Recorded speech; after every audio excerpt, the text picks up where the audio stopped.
Welcome to the Sprinkles of Spirit podcast with Lisayogaangel. I'm Lisa, and I am your host.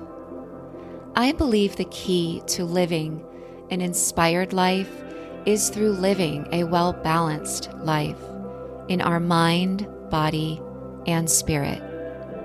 Join me every Thursday for a journey of self-discovery and transformation as I share with you powerful practices and tools that will empower you to experience personal growth and embody self-love, confidence, and faith. I am so grateful to be here as your guide to living your best life now and remind you that you are exactly where you are supposed to be and you are loved beyond measure.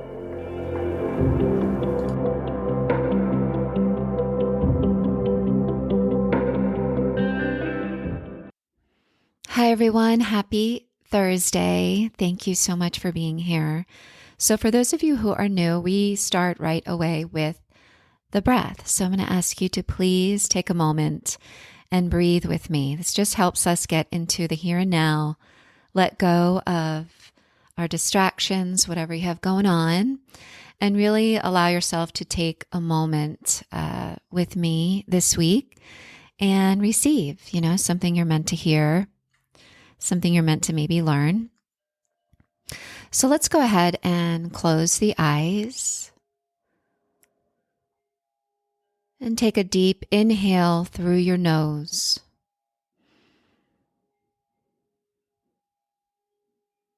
Exhale out of the mouth.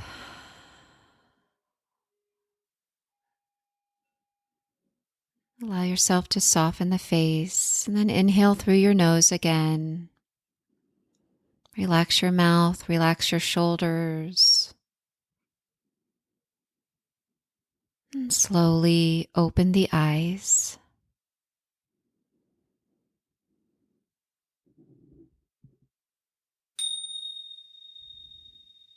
All right. Okay, so that always feels awesome. October. So I thought I would talk about something fun. I know I've mentioned in prior episodes, divination tools, that I would do an episode and talk about the difference between card decks, using a tarot card deck versus an oracle card deck. So yes, this may seem a little bit out there to maybe some of you who are new to the path. Maybe you're very skeptical of all this stuff. And this is a good episode to tune into. And you can just hear my perspective on using what's called divination tools. And what does that even mean? So we can use divination tools as with the practice of seeking knowledge. The definition of divination is the practice of seeking knowledge of the unknown by supernatural means. But the way I look at it is divination tools are tools that I use to kind of clear the space, cleanse and clear the space, prepare my environment for a close moment. And what I refer to as a close moment is my time in prayer, my time in meditation, my time where I just want to tune into my heart. Maybe I want to tune into my intuition. Maybe I want to receive guidance from my angels, from my higher power, from, a higher power of your own understanding, or maybe an ascended master that you particularly connect with. To me, Jesus is my jam, and I am not shy in saying that. I feel very close to Jesus, the Blessed Mother, Mary, my angels, and it doesn't mean I'm not open or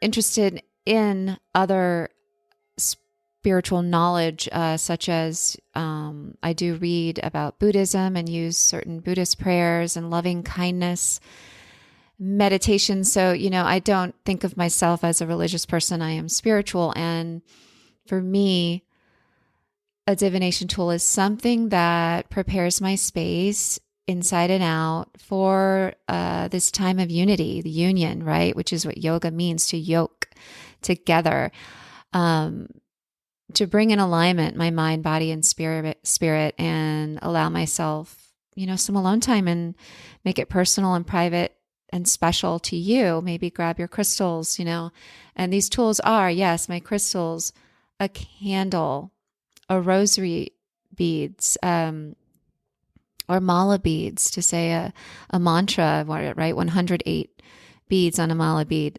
And I'll do a whole episode on that in particular. But today I'm going to talk about using the tarot or versus oracle cards, because I am an oracle card junkie.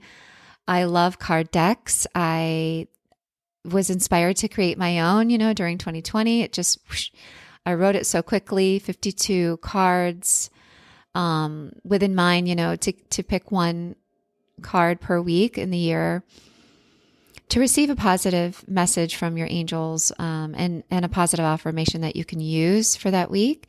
And then, yes, also to ask for guidance and messages. So yeah, let's talk about that. So the tarot.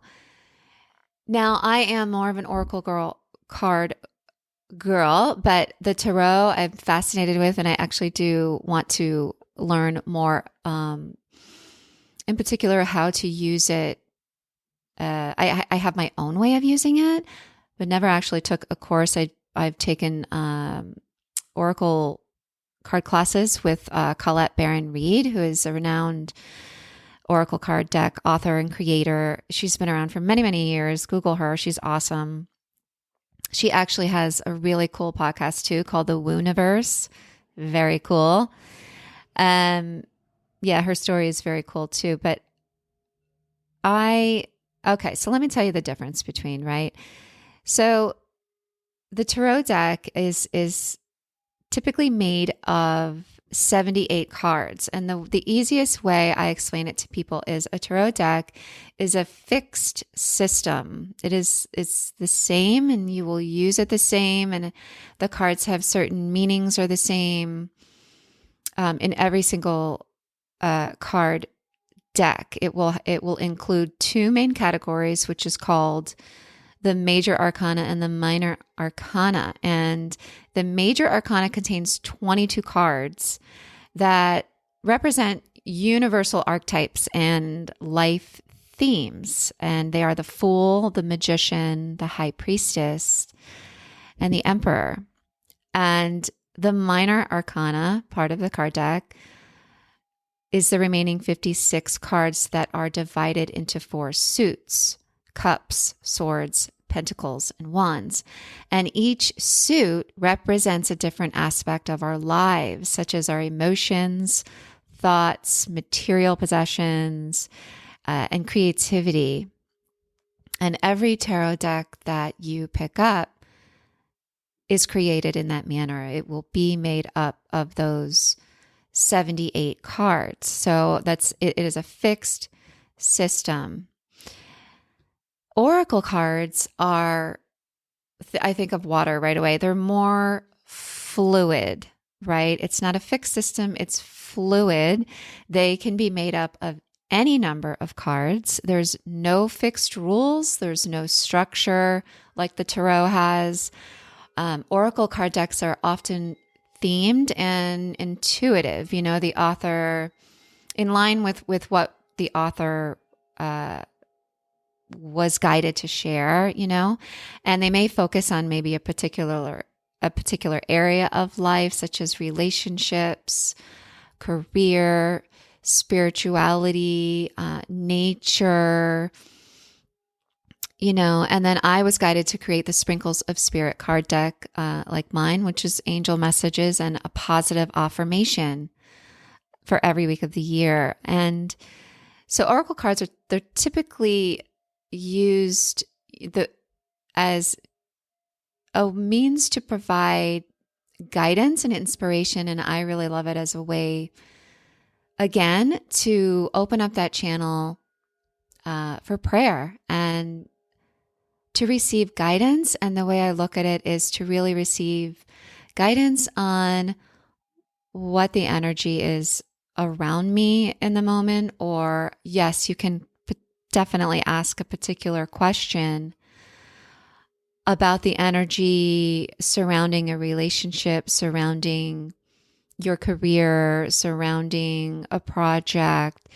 And I really use it as that tool to connect more deeply with my own intuition and my own inner wisdom that's always there. I tend to, like, if I pick a card, even if it's, say, one of my Gabby Bernstein decks, right?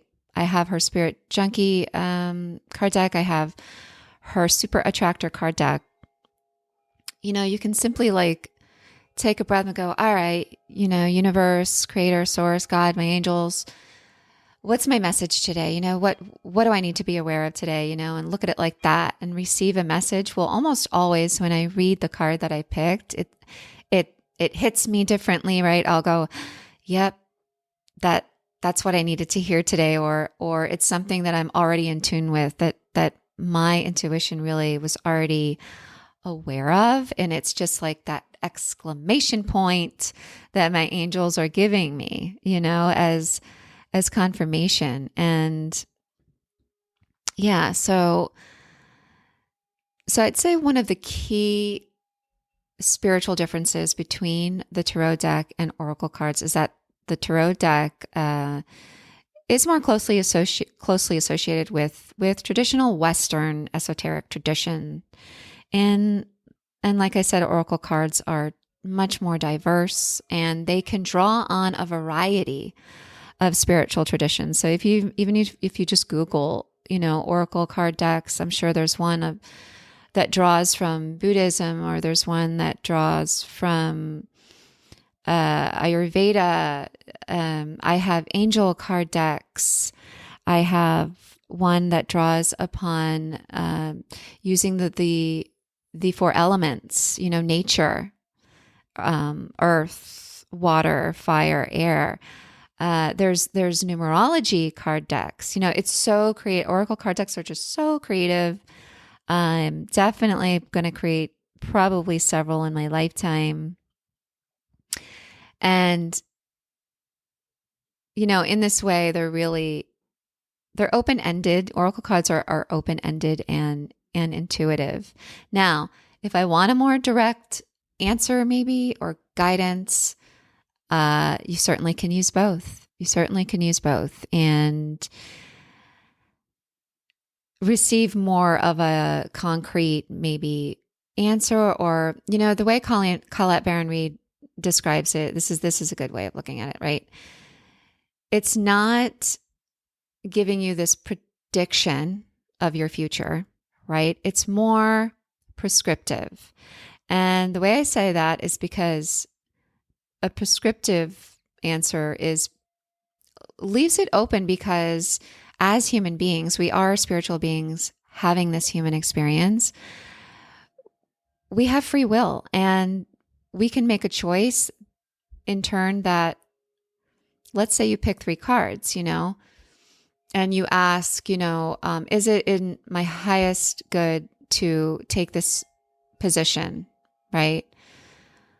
And you can pick 3 cards, right? And let's say past, present, future. Well, that future card, it's pertaining to the present card, meaning this is the energy you're working with now, right?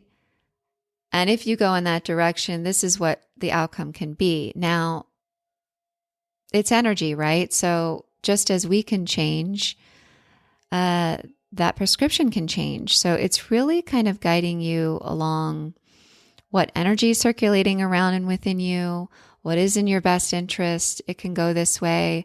But if you make a different decision, that's really not going to be the outcome, right? It's going to be a different outcome. So it's kind of, I really like to tune in to it as energy, as kind of saying, okay, this is the energy that's going on right now. This is what we can share with you.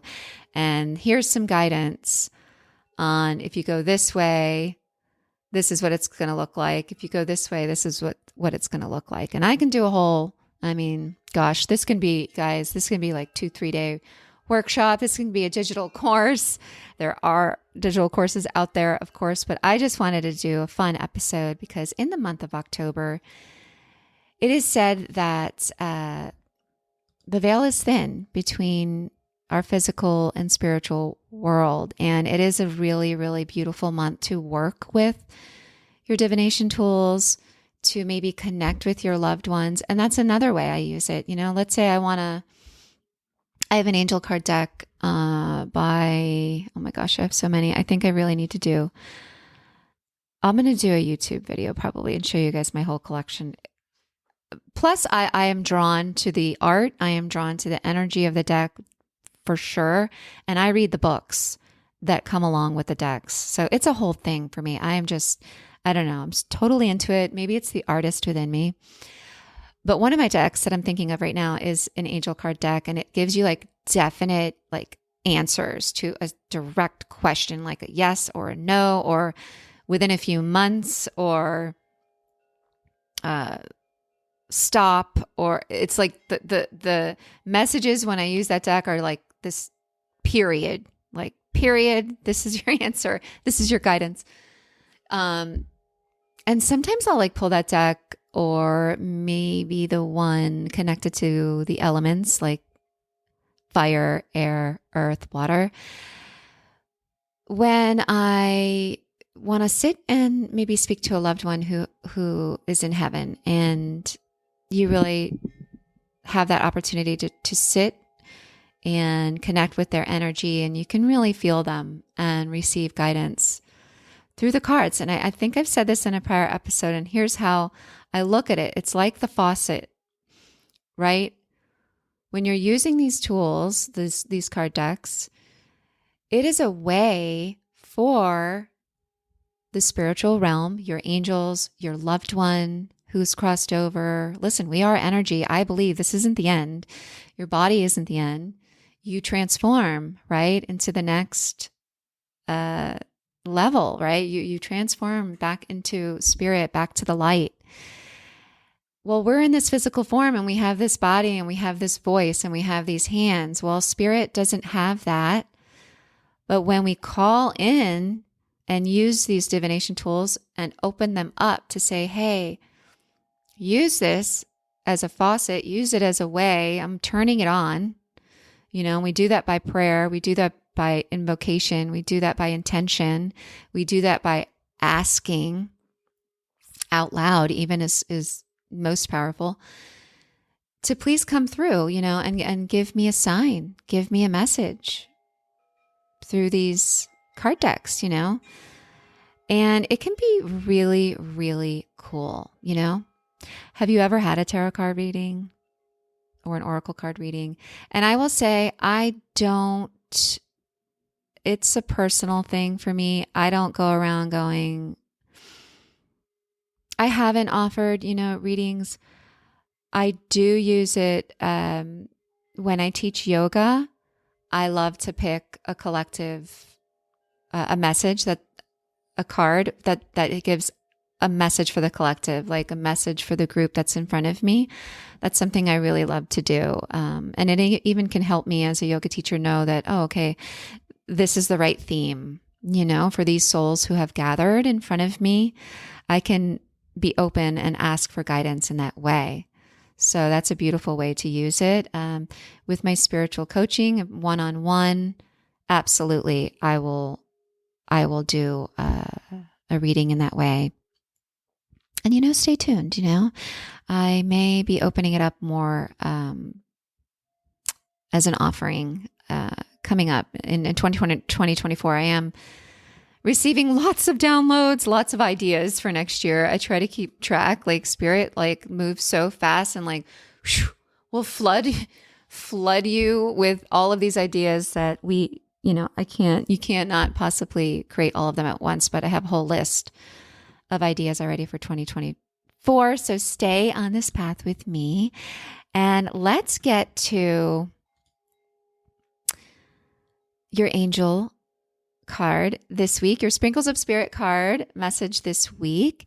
And also I picked a tarot card, but this is from Colette Baron Reed's deck called The Good Tarot, and it's her version of the tarot deck, and the artwork is beautiful. I absolutely love it. So I thought it'd be fun to pick a card for you guys this week from each one. Okay, so your angel message is, everyone is my teacher.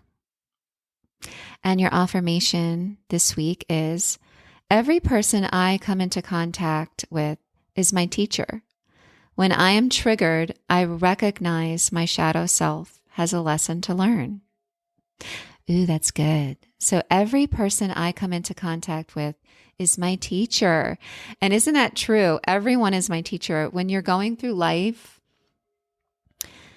all relationships, and I even think sometimes even a stranger can be your teacher. You know, do you ever go to the store and strike up a conversation randomly with a stranger?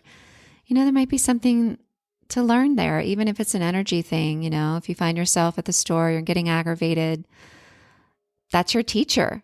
Like not only everyone, but every experience really is our teacher.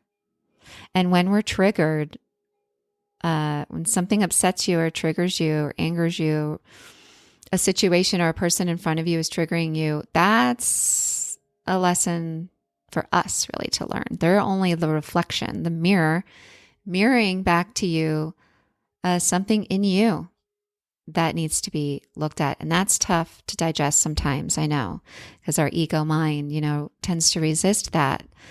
But it's really true. Recognize everyone is your teacher. So whatever's circulating in your life right now, the person, the experience, what's going on is the right lesson for you right now. It's there to teach you something. Nothing is ever wasted.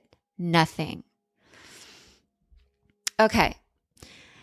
And your good tarot card that I picked 6 of Air, and I am going to read from her book. Okay, and tell you a little bit more about the elements of air and the number 6. Okay, so 6 of air is a rite of passage, a necessary change in thinking to gain greater wisdom. So it says, however turbulent the waters at the moment, I trust that if I create calm within, my outer conditions will soon be calm too. I am conditioned to expect troubles ahead, but I have shifted my awareness and know that I can choose to believe that stepping into the unknown will bring me to what I truly desire. I am in a transition to something better. So this is a card of telling you things are going to get better. And with the number 6, it holds the energy of healing, nurturing, repairing, compassion, regrouping after a chaotic shakeup, or new and important information comes to light.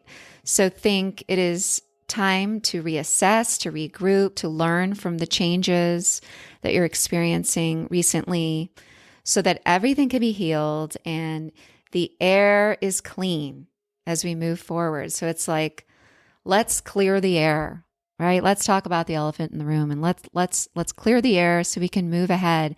And the picture on this card is a ship above turbulent water. So this is definitely a sign of things getting better. The air is clean and clear, and the situation is going to improve after, there might have been like a shakeup or something, something shook you up a little bit, but this is knowing that you are carried, you're protected, and it's going to be smooth sailing. And yeah, don't forget to call upon God and Spirit to help you always. So I hope you found this fun, this little episode. Hopefully you learned something new or my perspective on card decks. And let me know if you use them, what you think. Do they freak you out? Is it too woo-woo and too weird? It's all good. There's nothing wrong. It's using what resonates with you always to connect. So yeah, so thank you always for tuning in. I'm so grateful for you. Give me a follow on Instagram for daily inspiration. And until next time, have a beautiful week. Namaste.